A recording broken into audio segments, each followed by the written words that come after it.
Hello everyone and welcome to Legal Aid Queensland's webinar. The webinar is being recorded, so you'll be able to access it at a later date. It's going to go on our Information for Community Workers and Carers page, which is on the Legal Aid Queensland website.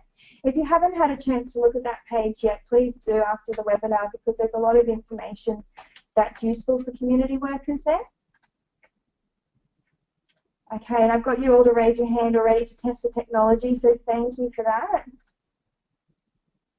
So this is what you should see. You should have your control panels along the side, and most of you will be logged in using microphone and speakers. All right, now we've uploaded 2 handouts today. The first one is the PowerPoint, so feel free to go ahead and download that now. If you can't see the handouts box, it's just on the right-hand side toolbar. And the second handout today is a useful fact sheet for you based on today's webinar. So you can download that anytime throughout the webinar. All right, now if you have any questions, we'll be saving those to the end. So Paul will let you know when he's calling for questions, and we've already got a few that have come through before the webinar that we'll save for then as well. So if you haven't yet asked your question, please do save it to the end, but you'll see a questions box, which would have been around the same area as the handouts box, and you can type in there. That goes directly to us. No one else can see those questions. But please remember, don't use any clients' names, and just use examples only for your questions. If it's not answered today, you can email webinars@legalaid.qld.gov.au, and that email address is on the handout as well. All right, we're going to launch a poll. So the question is, what area do you work in? Now we know we've got the majority of you from Queensland, and we've got some people from interstate as well. So if you are from interstate, just tick outside of Queensland. And if you're from within Queensland, then please select Southeast Queensland, Far North Queensland, or Regional Queensland.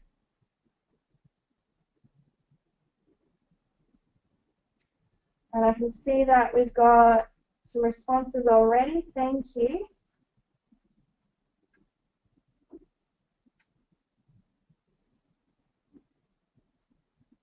Just give you a few more seconds to vote there. We're at about 80%.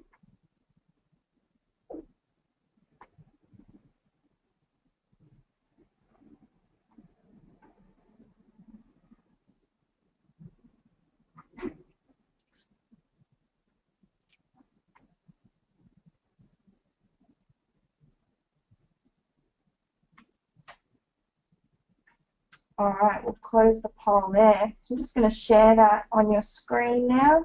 So you guys will see that 42% are from Southeast Queensland. Next to that, we actually have 33% of you from outside of Queensland. And then we've got 14% from regional and 11% from Far North Queensland. Okay, we're going to go ahead and run a second poll.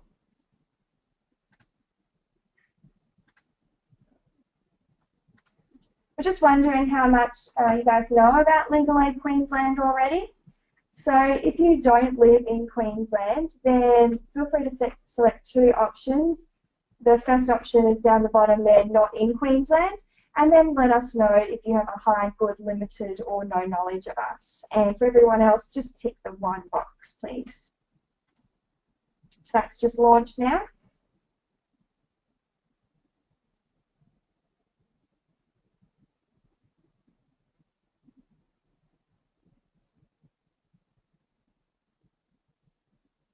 So far we can see that most of you have a good knowledge of Queensland, which is good to see. Next to that is a limited knowledge. Hopefully you'll learn a lot more with us today as well.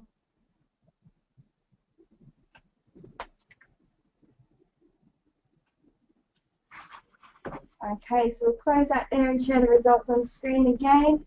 You should see that 33% of you have a good knowledge of Queensland, which is great, and next to that is a limited knowledge. All right, now because we did start late today, we're still going to take the hour. So the first half of the webinar will be Paul presenting, and the second half will be for question time. So I apologise if you have meetings that you have to rush off to, but hopefully most of you can still stick around for the question time. So Paul Holmes, he's our presenter today. He's a senior lawyer in the Civil Justice Services team. I'm sure many of you have already seen his previous webinars with us. And I'll pass you over to Paul and go ahead and share that webcam. So you should see Paul on screen there now. All right, welcome ladies and gentlemen. Just confirming you guys can hear me. What I'm proposing to do today, and to just quickly go through the outline,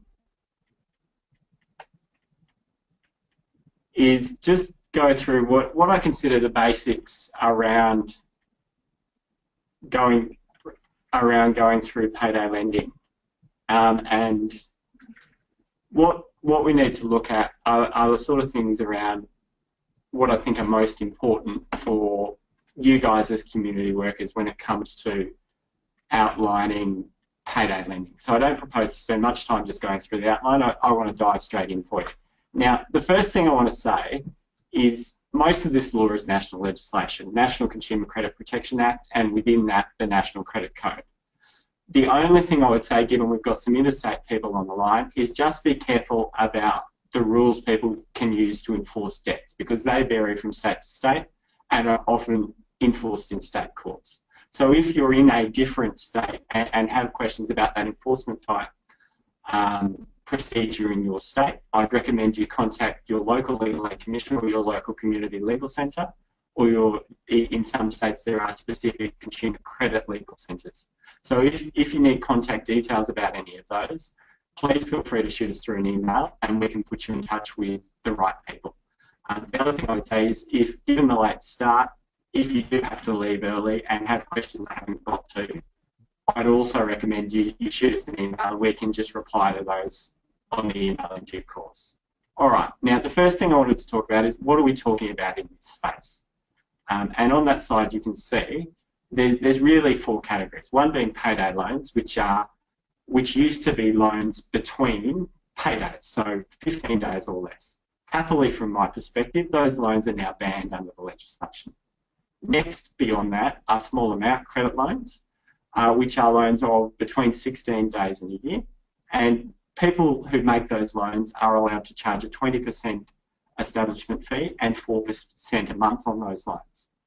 The next, they also have to be looking through to the next criteria, which is medium amount credit contracts. Now, in that space, we're talking about loans of between $2,001 and $5,000.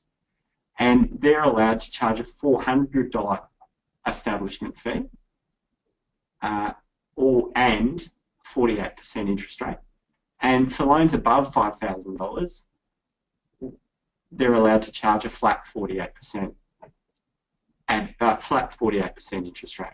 Now, the usual question I get at this point is, why is the interest rates so high? And just to give you a bit of context, at least in Queensland, before an interest rate cap was introduced, in this unit of legal aid, we used to see interest rates in the region of 300%, 400%, 500% per annum, and the highest we ever saw was in the region of 1,600% per annum. So in terms of good legislation that's helping our clients, I think this is pretty good. Now, next in the space is, well, what do people need to consider? If somebody walks into a lender offering a small amount credit contract or a medium amount credit contract, what do they need to do? The legislation is phrased, and I'm one of those people that hates double negatives, but the legislation is phrased around a lender must not enter into a consumer into the loan, well, they must enter somebody into a loan that is not unsuitable.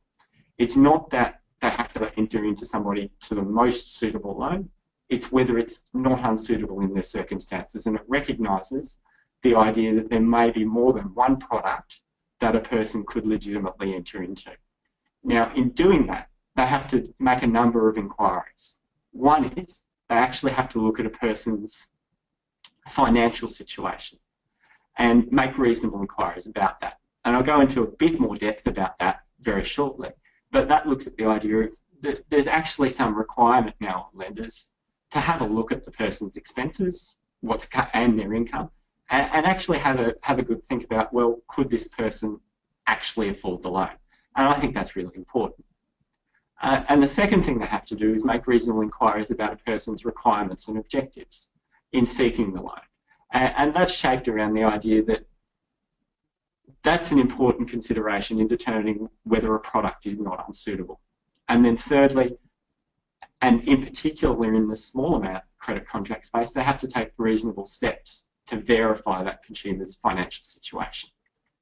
Now, in that context, a loan's considered not unsuitable if a consumer cannot meet their financial obligations under the contract or cannot meet them without substantial financial hardship. Now, where the debate starts often between consumer advocates like me and yourselves and the lenders is often around substantial financial hardship, because there's at least a suggestion that if somebody wants to enter into a loan that's really important to them and they're prepared to wear a little bit of financial hardship, then that loan is not unsuitable. But where it's substantial financial hardship, then that loan is arguably unsuitable. And that line can often vary depending on whether it's a consumer advocate's perspective or a lender's perspective, and that can often make negotiations more difficult. The second part we look at there is this idea of the loan not meeting the consumer's objectives and requirements. And that's often a difficult one, in the sense that a consumer might want to buy a very expensive car, but if they can't afford it without substantial financial hardship, that shouldn't mean that they still get the loan. And then the other thing that's worth considering in this space is whether or not the contract is unjust. And that looks at the ideas of whether people understood what they were getting themselves into, whether they're in a position to understand the contract at all. And that's often very factual dependent. And it's often worth having a discussion with a lawyer or with each other about, well, is this a contract that should have been given in the first place? And if it's not, these are ideas that should be explored. Now, the other idea I want to talk about is, well, what's involved in making reasonable inquiries about a person's financial situation? And this, for me, is one of the really important bits about when we're making a loan or when we're lending, because they determine whether the client is able to meet the loan or whether they're not. And one of the things I want to talk about is, well, how do lenders go about making this determination? And would they meet their obligations to verify a person's financial situation if they went about processes that I'm now going to talk about?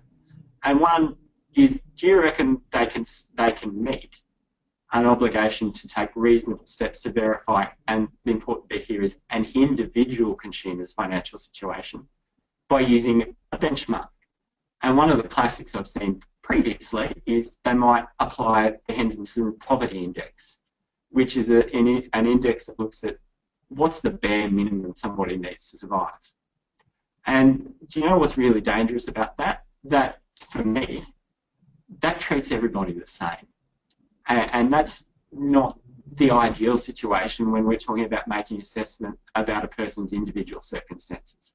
So if somebody was to use a benchmark and just a benchmark, I have serious questions about whether reasonable steps are being taken to verify that person's circumstances. But if somebody was to use the benchmark, say, as a starting point, and then look beyond that to what that individual consumer's experience actually is, then that's probably okay. And similarly, if you're going to just allocate a percentage of a consumer's income to basic expenses, and the classic is, say, 15% for rent or 15% for food, on its own, I don't think that's enough. And the reason I don't think that's enough is, in my experience, a lot of our clients have unusual expenses, whether they be the fact that they have to use a high proportion of their income to pay towards rent, or they might have larger medical expenses than usual, or they might have 6 children, and that means they spend a lot of their money on food and other essentials. So again, if you just use a percentage of a consumer's income, I'm not sure that's enough. But if you use that as a starting point, and then also look at a person's expenses, then that might be okay. And that's why I say looking at a consumer's actual income and expenses is actually really, really important. And the reason I say that's really, really important, because the obligation is to verify that individual consumer's financial situation. And if you're going to do that and do that to the best possible result for the consumer, you've actually got to analyse the actual income and the actual expenses. And in today's world, where the sort of things we spend money on are often via direct debit, bank account statements actually give you a really good picture of a person's income and expenses, because the income is usually direct credited and the expenses usually come out as a direct debit. Now, we're just going to run another quick poll, because I'm interested in what your experience is out there. And poll number 3 is, during your practice, have you heard of a payday lender or another lender using a benchmark to assess expenses, using a percentage, both, or none of the above? And so we'll just leave that going for a little minute to see what sort of response we're getting. And interestingly, so far we're looking about half of you haven't seen either practice used, and then we're talking maybe a quarter, fluctuating around a quarter, who've seen both. And interestingly, about 10% of you have seen one or both. So that's a really interesting idea, because what that says is probably different companies, I think, have different approaches. And that's often why it's really important to look really closely at the documents you get from lenders, because that will show you, as we close that poll now and share the results, what I think that shows you is, because companies have different approaches, taking steps like getting hold of the documents, which you're entitled to under the National Credit Code, are really, really important, because that will show you what that individual company's approach actually is. Now, to move along to the next slide, what we're talking about then is, well, what requirements are there? As I've gone too far on the slide, my apologies. So a lot of this we've already talked about in the previous slide, because what that looks at is things like, have you had a proper look at the expenses? Have you actually engaged with the consumer about, okay, what's currently happening? Why do you need this loan? If you're asking for this loan for basic expenses like rent, or say something that might be available through a nils loan, and I know we've probably got some nils providers on the line, have we looked at all those alternatives, which often are less costly than obtaining a small amount or a medium amount credit loan? And feeding into that is, if you've got that need or objective, are there ways of achieving that need or objective without taking what, in my opinion, is an expensive product, particularly when there are alternatives out there like the nils scheme? So, just moving on, the next thing I want to talk about are small amount credit contracts, because the requirements placed on small amount credit contract providers are actually more onerous than for other lenders. And the reason they're more onerous is the government took a view that the detriment that can be caused by these loans being given incorrectly to people who cannot afford them is actually really serious, because more often than not, in my experience, people trying to obtain these loans are people who are on low incomes or on Centrelink and are not in a position to easily pay them back. So the sort of presumptions that are in place that are really important are if you're getting more than 50% of your income from Centrelink, repayments on a small amount credit contract or multiple contracts can't exceed 20%, and that's really, really important. And feeding into that is you've got to obtain 3 months worth of per customer's bank statements, and not just obtain them, because most companies have been fairly good at doing that. You've actually then got to look at the data that's in the bank statements, because like I was talking about before, they show some really important stuff about where the money's going and what sort of income you're actually getting in, because Centrelink direct credits and nearly all employers also direct credit. And similarly, if somebody's done you a statement of financial position and it shows some capacity and yet the bank account's hovering around zero every fortnight, personally I'm asking serious questions about where that extra money's going. Similarly, there's a rebuttable presumption that if somebody already has 2 small amount credit contracts, the third is going to be unsuitable. Now, there are some lenders out there that I'm aware of have a practice that if somebody already has 2 small amount credit contracts, they just don't make a third loan because they believe it would take or would be too difficult to rebut that presumption. But I am aware of some lenders who will try and rebut that presumption. And I am aware of people who've had multiple loans over multiple years who just keep going back to get a new loan every time the previous loan expires. Now, while that may not fall foul of you having 3 small amount credit contracts at once, where you're rolling over small amount credit contracts like that, I'm actually asking a serious question about whether you can afford that without significant financial hardship. And the reason I'm saying that is if you're having to get another loan to pay the previous loan, that's not a good thing in my perspective, because that's creating a debt spiral and that's creating a dependence on obtaining a loan, which is not going to help somebody financially. And the other important thing is if you're already in default on a small amount credit contract, it stands to reason that getting another one is going to be unsuitable, because if you can't afford to pay one, the chances of you affording to pay 2 are not high. And the other most important thing for our clients is if you're getting a small amount credit contract, the person who's giving you that money can't take security, and that's over things like a car. And for our clients, particularly in regional areas, they depend on a car to get themselves around and to get to work. Now, the other thing I wanted to raise is, let's just say the loan's been properly given and there's no issue and they can afford it and their circumstances change.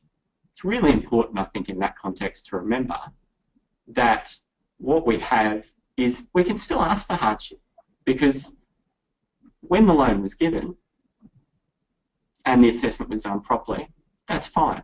But the National Credit Law still provides protection to our clients if their circumstances change and they can no longer make the payments. And although they're directed at your at short-term change in circumstances, in my experience, a lot of lenders are very approachable, but if there's a long-term change in circumstances, they'll try and work with you.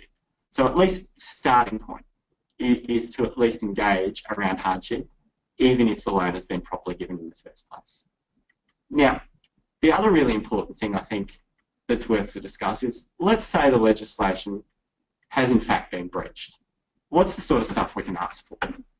Now, if a loan has been irresponsibly made, one of the things I find a lot of people head straight to is, well, the loan should be waived. And unfortunately, the law's not set up like that, because there's a recognition that if somebody's obtained some money via a loan, they've more often than not put the money they've obtained to some benefit to themselves or their family. And in those circumstances, at least my view is a fair result is usually that the interest and fees be waived and an affordable arrangement without interest be entered into to pay back the principal amount that's been borrowed. Now, I recognise there are exceptions to that, depending on the client's circumstances. But as a general rule, that's usually my starting point. And when we have that starting point, that at least, I find, starts a dialogue and a discussion with the lender on the other side. And as I said earlier, it's important always, if the client's circumstances have changed or were not good to begin with, part of any resolution is hardship, because if they can't afford the loan, they can't afford to make those repayments. Now, just to talk a little differently before we enter into the question time, it's important to remember that consumer leases and payday loans are very different things. And the consumer leases, although there's hardship requirements under consumer leases, they're regulated by their own section in the National Credit Code. And there was recently a review undertaken by Treasury looking at, well, whether that's a good thing. And at least the suggestion, as I understand it, that was made as part of that review, is that they should be subject to similar cost and fees requirements as are small amount credit contracts. And given it's a market that deals with very similar clients, the idea of treating similar or like products in the same way legislatively is probably a fair one. But given the election and what will happen following it, it's something we're waiting on to see whether the new government wants to pursue any of those recommendations. And it's not for me to say whether they will or not.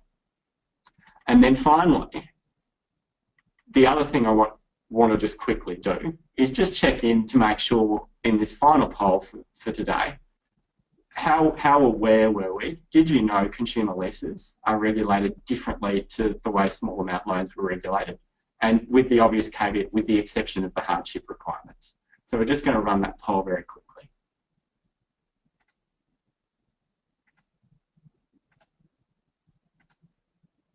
And just give you a few seconds to respond to that.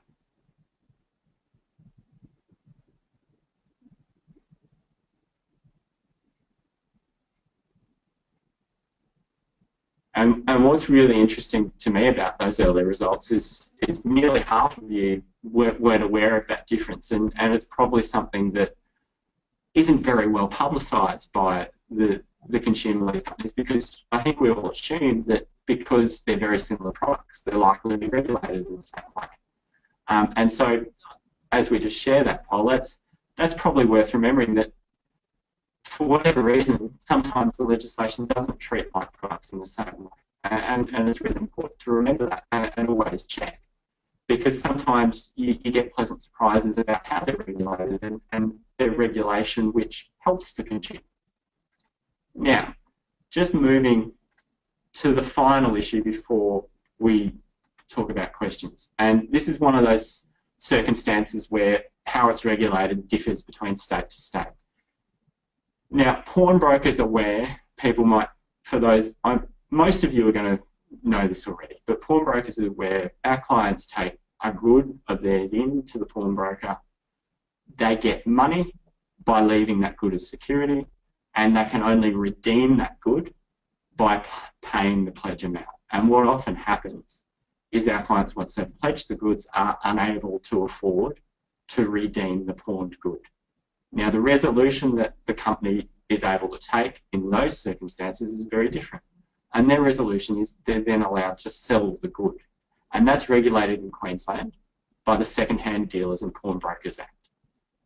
And importantly for our clients, there's no obligation in the legislation to consider hardship on a pawned good, which is very different to payday lending and consumer leases and everything else in that credit space. And so it's really important that you remember that.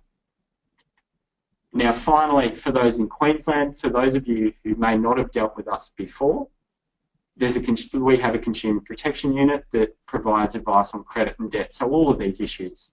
Now, if you want to get in contact with us, I don't believe we put the contact sheet up as one of the handouts, but if you've got those sort of questions, the contact sheet is up, I'm being told. Your email addresses are there. Yep, yeah. Email address is there. Please feel free to send us an email, and we're happy to at least give you a starting point is it us? Yes, you should book the client in for the advice and then get them to call the call centre. Or we're also happy to have conversations with you in circumstances where you're not sure where to go next when it comes to issues like that. So if that's something you're interested in taking us up on, we are very friendly. I would encourage you to do that. And I am aware there's a number of you online who we do have regular conversations with. So, and I welcome those conversations because they're often very robust and we often get really good results for the client as a result by us working together with financial counsellors, community workers, and people helping the vulnerable out there in the community. So that's really important. Now, just really quickly, for those of you in Queensland, I won't spend much time on this slide, but there's a slide there reminding you of where all of our offices are.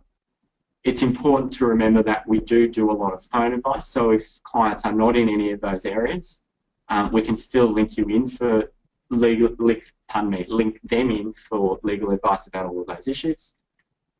Catherine mentioned earlier the website that we have, and there's a specific section of that just for community workers. If you haven't used that website, I'd recommend you have a look, because one of the other advantages of that website is all of Legal Aid's fact sheets are up there for you to order for free. And if you've got any questions about doing that, please email them us and we'll sure to point you in the right direction. Similarly, there's the phone numbers. If you've got a client that needs legal advice, please get them to ring any of those numbers, and our excellent people in the call centre will be able to book them in for the right advice session. And the advice is usually very quickly obtained. Now, we're on to questions. Now, there's already a number that's really important. So what I'm going to say, or what I'm going to start with, is there's one on bankruptcy. Now, the thing about bankruptcy, and while I'm starting on these earlier questions, if you've got new questions, please feel free to start sending them through, and I'm going to answer as many as I can. Now, the first one that came through was regarding bankruptcy and whether it happens often that somebody might be made bankrupt over payday lending or small amount credit contracts. Now, the starting point always for me is that in terms of bankruptcy, for a creditor to make somebody bankrupt, what they need to do is they actually need to have a debt of more than $5,000. And that can be made up of one debt, or that could be made up of a number of creditors coming together to make the total more than $5,000. So while the debts are below $5,000, that's not a possibility. And in my experience, I don't see very many people being made bankrupt over just small amount credit contracts. Where I see people being made bankrupt, it's often where they might have a couple of those debts, and it might be a number of large credit card debts or a number of large personal loan debts. So my experience, not yet.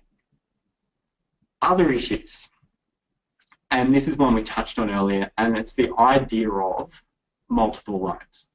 And the answer is, in theory, you can have multiple payday loans or multiple small amount loans, where a lender can show that those loans have been responsibly made and that the person can actually afford to make them.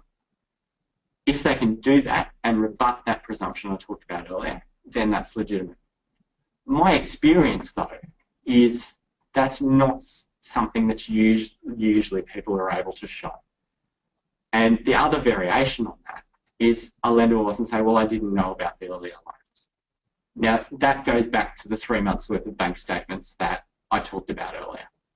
There are very few payday lenders I know of, or small amount credit contract providers that I know of, who do anything other than take their payments out as a direct debt, because then they're certain they're going to get their repayments on time and in the right amount. And they show up on bank statements.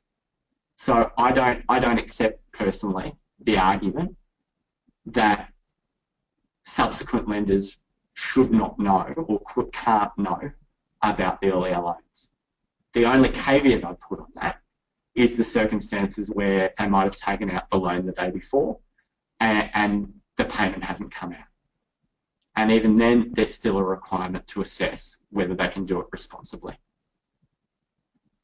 Now, there's another question about why we use a benchmark for 30% of income as rent. And I'm assuming that's in the context of doing a statement of financial position as a financial counsellor. And I'm not saying, like I said earlier, I'm not saying benchmarks are bad. What I'm saying is benchmarks on their own often won't give you a true picture of a person's actual circumstances. And I'm a big fan of treating individuals as individuals, because where you're treating individuals that way, you get a much better perspective of where they're at, and usually you get a much better perspective of what their options are and what their best alternatives are.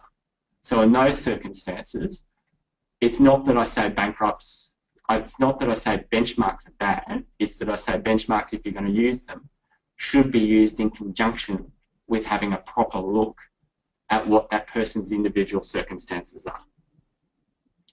Another interesting question was in the idea of bank statements, since we're on them, is whether we see problem gambling in those bank statements and whether that's well identified. And in that context, it's probably not so much that you identify problem gambling very easily. I think it's more the idea that in doing a statement of financial position in conjunction with the bank statements, you probably identify that there's missing money, or you probably identify that there's repeat withdrawals from a similar source in the public club. And if there's missing money about those circumstances, or in those circumstances, then I'm thinking another question should be asked. And that's the way I'd go about it. So it's not so much that they should be identifying the problem gambling, it's that they should be identifying that there's missing money. Now, the other issue that's rightfully raised is whether Google's banned payday lenders for advertising. And I'm obviously not going to comment on the appropriateness or not of Google doing that, because that's their decision as to whether they would do that or not. I would obviously say just this, that anything that is appropriately and legally done that is of benefit to vulnerable consumers is a good thing. Now, the next question to quickly look at is this idea of, well, what happens once you've established that you've breached the National Credit Code or you've breached the National Consumer Protection Act and that the loan shouldn't have been granted? Well, usually the first step for me is to go back to the lender and say, okay, we think you shouldn't have given this loan and here's why. And you'll say, because you didn't assess their expenses properly, or you didn't obtain a bank statement properly, or you didn't meet your obligations under the code. And then they have an opportunity to respond. In my experience, some of the times the lender will go, oops, yes, you're right. In circumstances that they don't, your next step is to lodge a complaint with the Ombudsman. And most people will be a member of the Credit and Investment Ombudsman in this space, but some are also a member of the Financial Ombudsman Service. And in my experience, both those ombudsmen are very good at having a practical look at what should actually have happened under the circumstances. And that's a good way of looking at it. Now, next issue. If the client has paid over the value of the item and interest, is it fair to request a debt waiver? So just to clarify that question, I'm assuming that's in the context of a consumer lease rather than a payday loan. Because in the context of a loan, my experience is the item being bought is often not in that context or in that situation. So in the consumer lease experience, what I often find is there's an issue with people paying 3 or 4 times the value of the good, yes. And in those circumstances, yes, I will often ask for a waiver, because not only are they overpaying for the good, they often, in my experience, clients believe that they are actually buying the good at the end and don't understand it's a lease that they're ultimately being returning. And in those circumstances, when you can show that lack of understanding and you can show that overpayment, I find a lot of companies are happy to talk to you about debt waivers and transferring ownership of the good. But it's always important to consider the person's individual circumstances. Now, the next question, and keep those questions coming in, is around the idea of online lending.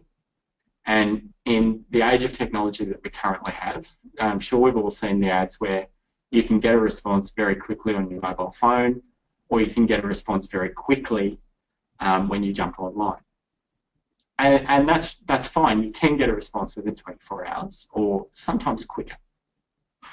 Now, that might give the impression that there's less regulation or it's easier to get loans in those circumstances.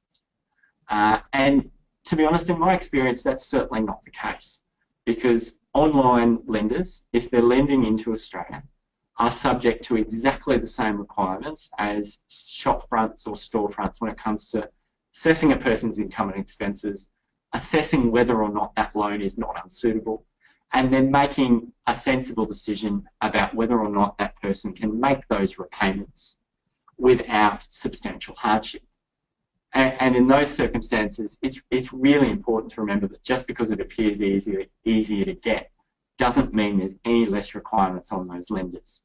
And I would be assuming, although I'm not aware, they probably have some very sophisticated technology to analyse the data that they're supposed to get in such a short period of time.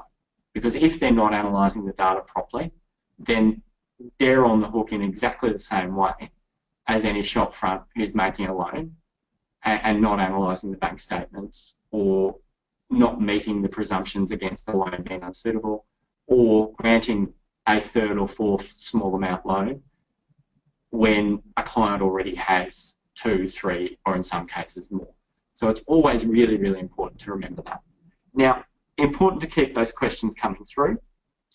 The other thing I think that's really important to remember, and I talked about this earlier, is when we're dealing with, and this is a good question, clients who are coming in crisis and are able to pay loans like this, our immediate response, and I think it's a response we all make, is this idea that, well, we need to help them with a hardship application on the loan. And that's right. But I think there's a second really important question to ask there. And that second important question to ask is, when did this hardship start?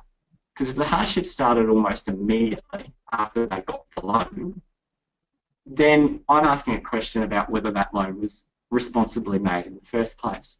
And in those circumstances, it's important not only to make a hardship application, but it's also important to get them to respond to the idea of how they assessed that our client could have responded to this loan at all.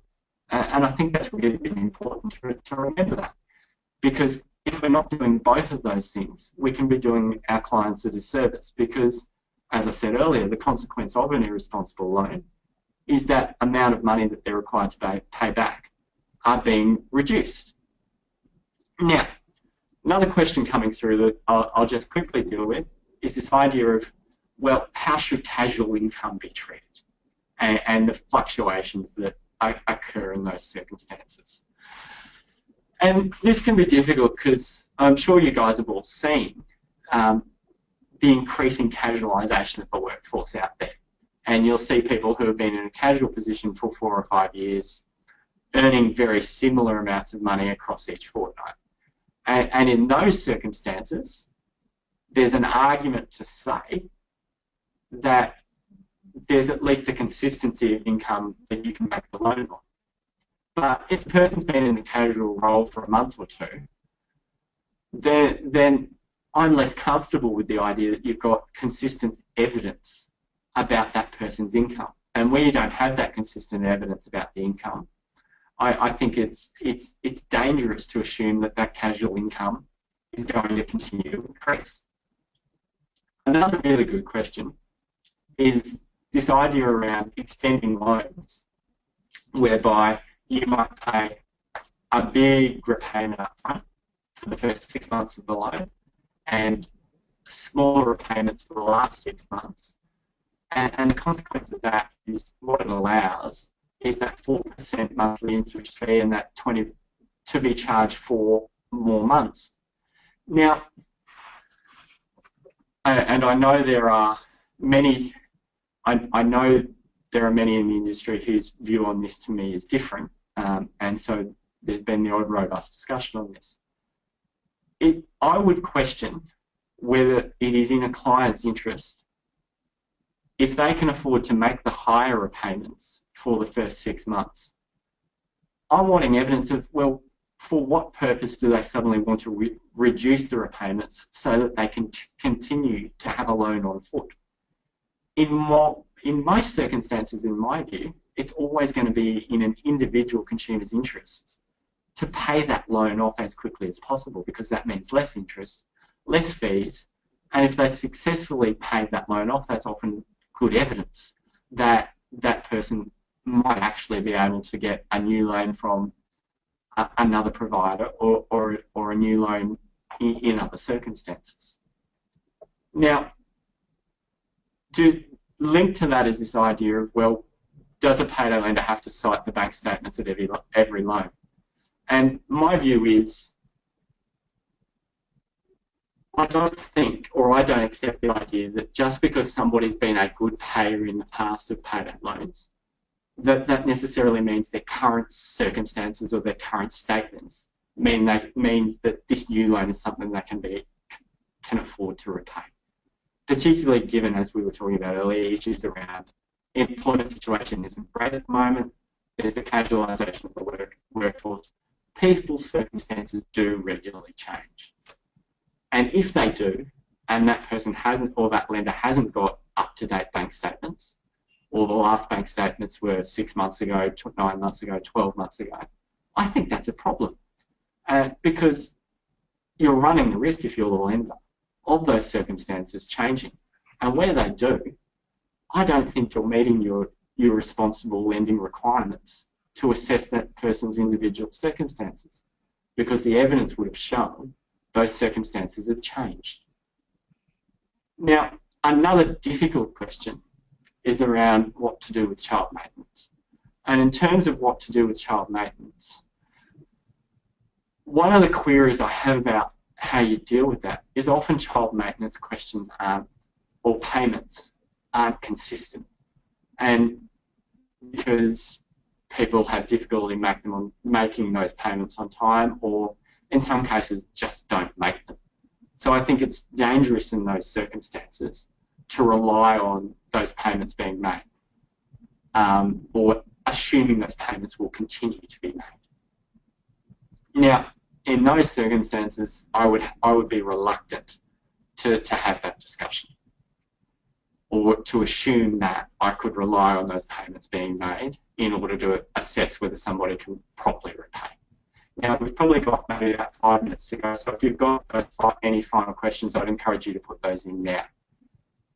Now, in terms of the next question, which is around signing a contract that's gone past the cooling off period.